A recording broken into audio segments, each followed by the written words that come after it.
Finally मैंने Godzilla x Kong the new empire movie देख ली है और मैं अब इसका रिव्यू करने वाला हूँ। बिना किसी देर के वीडियो को शुरू करते हैं। पर अगर आगे बढ़ने से पहले अगर आप मेरे चैनल पर नए आए हो और आप भी मॉन्स्टरवर्स के फैन हो तो आप मेरे चैनल को सब्सक्राइब और बगल में बेल आइकन दबा दो ताकि आपको मॉन्स्टरवर्स से जुड़ी नए अपडेट्स सबसे पहले मिलती रहे।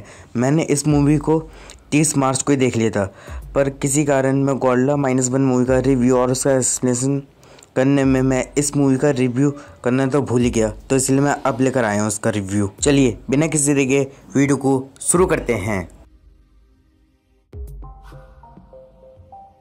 मूवी का फोकस दो जगह रहता है, शुरुआत में इस मैसेज के ऊपर और बाद में इस हाथ के ऊपर। पहले मैं उन चीज़ों के बारे में बात कर ले रहा जो मुझे इस मूवी में सबसे ज़्यादा अच्छी लगी। इस मूवी में जिया का कैरेक्टर पिछली बार से ज़्यादा बेटर था और साथ में ट्रैपर और बन्नी के काफ़ी कॉमेडी सीन्स भी थे। जिया की उम्र के कई बच्चे होते हैं जो ओवर एक्टिंग करके मूवी को बिगाड़ देते हैं, पर जिया का कैरेक्टर बिल्कुल ऐसा नहीं था। वो सब कुछ ऐसे दिखा रही जैसे कि वो हकीम में इन सबको इमेजिन कर रही है।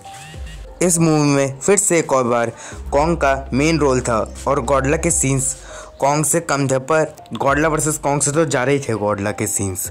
और हमने इस मूवी में गॉडजिला के 3 रूप को देखा। पहला नॉर्मल, फिर दूसरा ये कुछ ज़्यादा ब्लू कलर की धारों वाला और फिर सीधा पिंक कलर का रूप।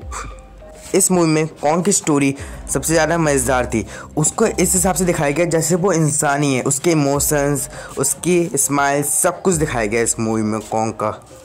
कॉन्ग जब होलो अर्थ में घूम रहा था तब उसे इस मूवी में एक बेबी एब मिल जाता है जिसका नाम होता है सुको।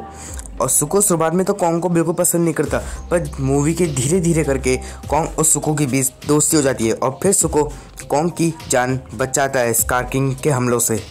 स्कार किंग भले इस मूवी का मेन विलन था और स्कार किंग की हमें कुछ ऐसी चीज़ें देखने को मिली जिसका मैंने कभी सोचा भी नहीं था।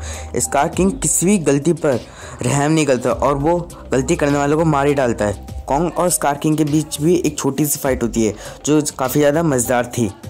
सीमू स्कार किंग से बेटर थी, बस स्कार किंग सीमू को टॉर्चर करता था तभी सीमू स्कार किंग की बात मानती थी, वरना सीमू मानने वाली नहीं थी स्कार किंग की बात।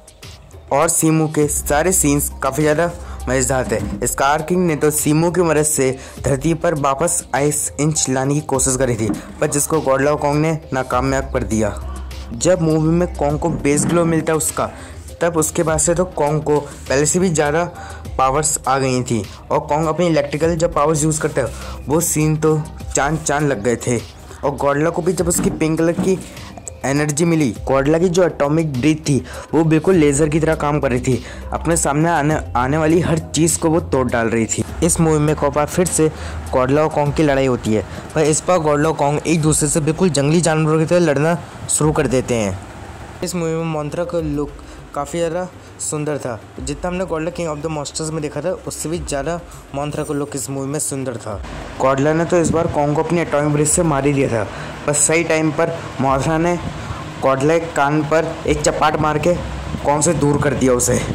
या फिर ये कहें कि अपनी पावर्स की मदद से गॉडजिला को और कॉन्ग की लड़ाई उसने रोक दी।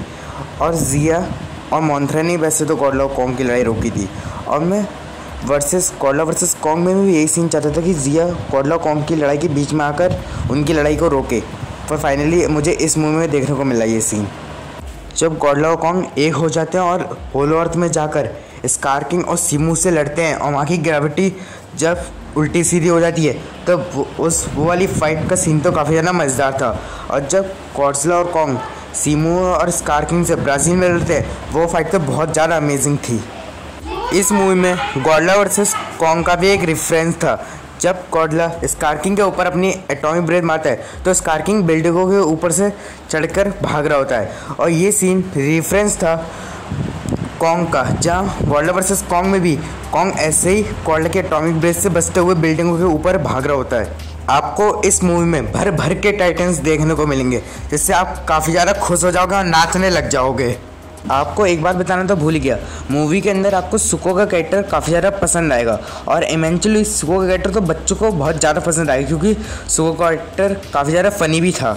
मूवी की एंडिंग ठीक ठाक ही थी, जहाँ गॉडजिला वापस कॉलिसियम में आराम करने चले जाता है और कॉन्ग साथ में जितने भी स्कार किंग ने कॉन्ग्स को बंदी बना रखा था। अब अपना वाला कॉन्ग उन सभी कॉन्ग्स का लीडर बन जाता है और साथ में सीमू कॉन्ग की पेट बन जाती है और सुको कॉन्ग का अडॉप्टेड सन बन जाता है।